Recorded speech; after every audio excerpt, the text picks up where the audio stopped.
My name is Kristen. I work at the Blick in Oakland, and I've been there for over a year now.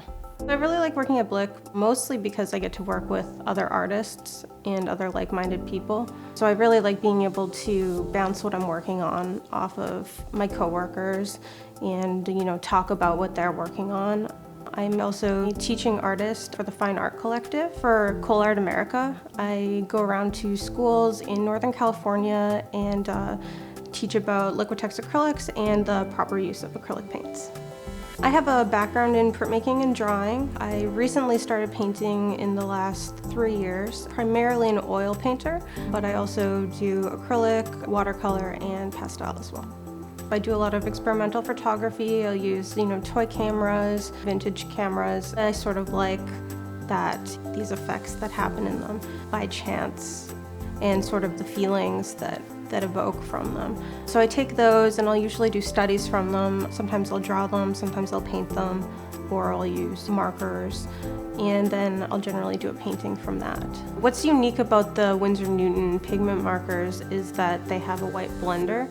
Other markers don't have that, and the way that you can layer that and blend with it makes your drawings have an overall appearance of paint. When you first lay them down, they have a look of maybe a pastel.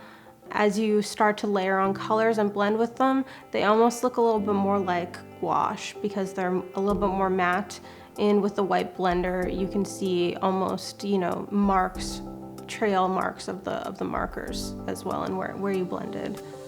They're not like other markers out there. They're very, I think, painter friendly.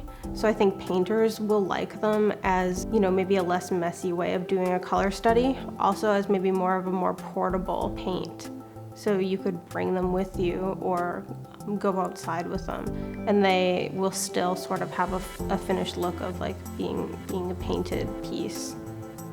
I like the idea of photography being able to capture impermanent moments. I also like sort of that the blurred images kind of convey a sense of dislocation, transience, nostalgia.